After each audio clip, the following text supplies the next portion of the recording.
Arthur road jail में बंद शिवसेना के सांसद संजय राउत के साथ में विश्वासघात को लेकर अभी अभी एक बहुत ही बड़ी और चौंका देने वाली न्यूज़ जो है वो पब्लिक के सामने आ रही है।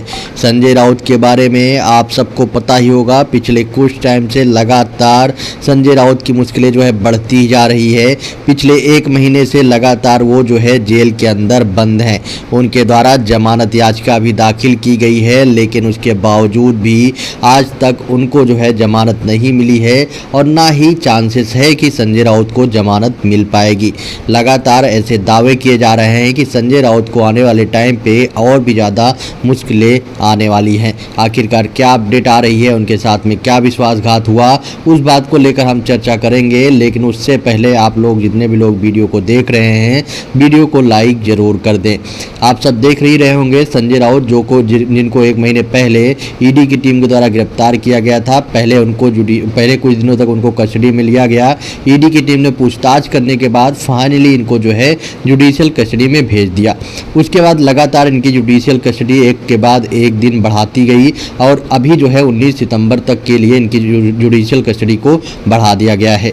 लेकिन इन्हीं सब चीज़ों के बीच में इनके वकील के द्वारा एक बार जमानत याचिका दाखिल की गई और जमानत याचिका दाखिल करते हुए बोला गया कि उनको जो है जल्द से जल्द जमानत दे देना चाहिए, क्योंकि ये सिर्फ और सिर्फ राजनीति से प्रेरित है, इसीलिए उनके खिलाफ में ये कार्रवाई की गई है। लेकिन कोर्ट ने ईडी को 16 तारीख तक का टाइम दे दिया गया है और 16 तारीख तक ईडी जो है इस पर जवाब दाखिल करेगी। अब सब कुछ निर्भर करता है ईडी के द्वारा जवाब दाखिल करने पर कि आखिरकार ईडी के द्वारा क्या जवाब दाखिल किया जाता है, उसी के ऊपर इनकी जमानत भी पूरी तरह से मैटर करती है। लेकिन इन्हीं सब चीज़ों के बीच में संजय राउत को लेकर एक अपडेट आ रही है, जहां पर बताया जा रहा है कि फाइनली संजय राउत अब पूरी तरह से अकेले पड़ चुके हैं और उनके साथ में विश्वासघात हुआ है और विश्वासघात करने वाले कोई और नहीं बल्कि शिव सैनिक ही हैं। आपको बता दूं कि जैसा कि अभी अपडेट आ रही है उसमें बताया जा रहा है कि ईडी के द्वारा संजय राउत की गिरफ्तारी से पहले ये कयास लगाए जा रहे थे कि जब संजय राउत को गिरफ्तार किया जाएगा तो उसके बाद महाराष्ट्र में जो शिव सैनिक हैं वो पूरी तरह से बवाल मचाएंगे और हो सकता है कि इसको लेकर काफ़ी ज़्यादा बवाल हो सकता है। इसीलिए हर जगह पे पुलिस को तैनात कर दिया गया था। पहले ही भारी संख्या में बल को मौके पर तैनात किया गया था, लेकिन जिस दिन उनको गिरफ्तार किया गया तो उस दिन ऐसी कोई भीड़ शिव सैनिकों की नहीं देखी गई।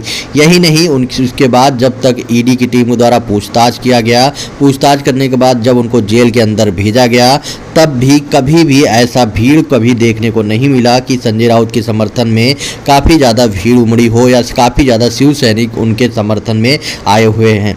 तो अब इसको लेकर दावा किया जा रहा है मीडिया में कि शायद संजय राउत जो हैं उनके साथ में भी विश्वासघात हुआ है और उद्धव ठाकरे की शिवसेना के जो शिव सैनिक हैं उन्होंने भी समर्थन नहीं दिया है, वो भी संजय राउत को।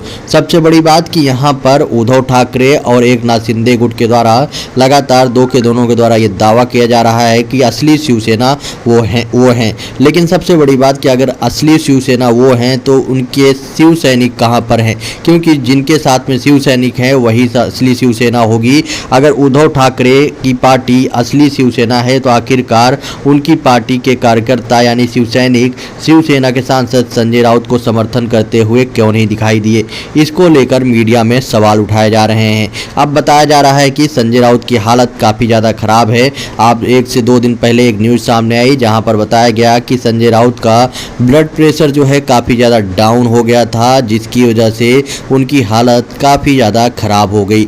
इसकी वजह से उनको हॉस्पिटल में भी एडमिट कराया गया और अभी उनकी हालत स्थिर बताई जा रही है। लेकिन उसके बावजूद भी ये भी दावा किया जा रहा है कि संजय राउत को डे बाई डे उनकी हालत जेल में काफ़ी ज़्यादा ख़राब बताई जा रही है। यही नहीं, संजय राउत को लेकर ये भी अपडेट आई कि संजय राउत के जो भाई हैं वो लगातार कोशिश कर रहे हैं कि संजय राउत को जेल से किसी तरह रिहा किया जाए। जिस टाइम संजय राउत को सबसे ज़्यादा ज़रूरत थी उस टाइम किसी ने भी उनका समर्थन नहीं किया। यहाँ तक कि सिर्फ उनके भाई जो है सुनील राउत वही हर जगह पे देखे जा रहे हैं संजय राउत की मदद करते हुए।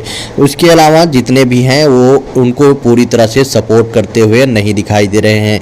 यानी यहाँ तक कि एनसीपी सुप्रीमो शरद पवार भी, जो कि संजय राउत को लेकर हर टाइम कोई न कोई स्टेटमेंट देते ही रहते थे, लेकिन जब इनको गिरफ्तार किया गया तो उस टाइम उनके द्वारा भी कोई बड़ा स्टेटमेंट पब्लिक के बीच में नहीं आया, जिसको लेकर भी सवाल उठने, जाहिर सी बात है उठने ही थे और उठे भी थे। बाय द वे बाद में उन्होंने अपने ट्विटर अकाउंट पे ट्वीट भी किया था संजय राउत को लेकर और साथ में ही नवाब मलिक को लेकर कि इस तरह से जो गिरफ्तारी की जा रही है वो पूरी तरह से गलत है।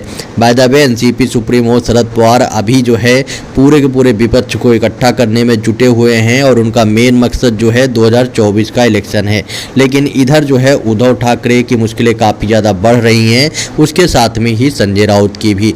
बताया जा रहा है कि संजय राउत के भाई बीजेपी नेताओं से भी मिलने की कोशिश कर सकते हैं, क्योंकि उनको जो है पूरी कोशिश की जा रही है उनके द्वारा कि किसी तरह से संजय राउत को जेल से बाहर निकाला जाए, जिससे कि ये जो मामला इतना ज़्यादा बढ़ चुका है उसको किसी तरह से शांत कराया जाए।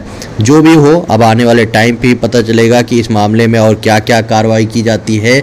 लेकिन यहाँ पर संजय राउत की मुश्किलें काफ़ी ज़्यादा बढ़ चुकी हैं और जब 16 तारीख को इस केस पर सुनवाई होगी, मतलब कि जब उनकी जमानत याचिका पर सुनवाई होगी और ईडी के द्वारा अपना जवाब दाखिल किया जाएगा, उसके बाद काफ़ी कुछ निर्भर करता है कि संजय राउत के खिलाफ में ईडी के द्वारा किस तरह का जवाब दाखिल किया गया है और किस तरह से ईडी ने इस जमानत का विरोध किया है।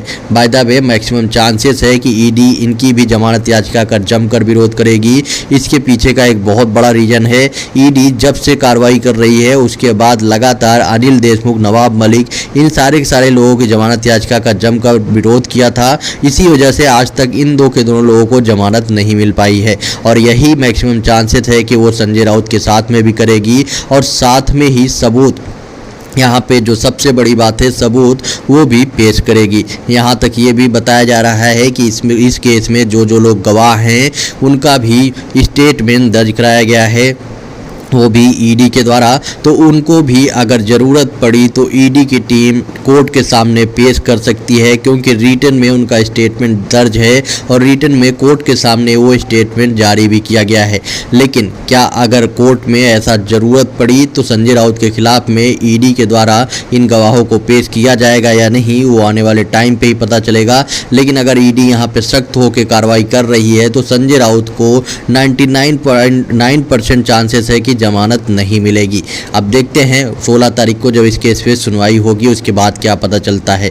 लेकिन इन सब चीज़ों के अलावा मैं आप लोगों से जानना चाह रहा हूं, क्या संजय राउत के साथ में विश्वासघात हुआ है? उनका जो है समर्थन करने की बात कहकर उद्धव ठाकरे की पार्टी शिवसेना और साथ में ही शिवसैनिक उनको पूरी तरह से समर्थन नहीं कर रहे हैं। क्या उद्धव ठाकरे खुद भी पूरी तरह से संजय राउत को समर्थन नहीं कर रहे हैं? क्योंकि अगर आप देखेंगे तो संजय राउत को लेकर उद्धव ठाकरे के द्वारा स्टार्टिंग में तो सपोर्ट जरूर किया गया, लेकिन उसके बाद कुछ भी संजय राउत को लेकर कहीं भी विधानसभा या अलग जगहों पर चर्चा नहीं की गई, जो कि काफ़ी ज़्यादा सवाल भी उठाते हैं। और अभी कुछ दिनों पहले एक अपडेट भी आई थी जहां पर बताया गया था कि संजय राउत से मिलने के लिए उद्धव ठाकरे ने जेल सुप्रिंटेंडेंट से बात की थी और बोला था, एक लेटर लिखा था और बोला था कि उनको मुलाकात करने दिया जाए, लेकिन उस पर भी उन्होंने रोक लगा दी। तो कहीं ना कहीं से उद्धव ठाकरे ये दिखाना जरूर चाह रहे हैं कि वो आज भी संजय राउत के साथ में खड़े हैं, लेकिन अभी तक उन्होंने ऐसा कुछ किया नहीं जिससे कि पब्लिक ये लगे कि उद्धव ठाकरे जो है संजय राउत के साथ में पूरी तरह से खुलकर ओपनली खड़े हैं।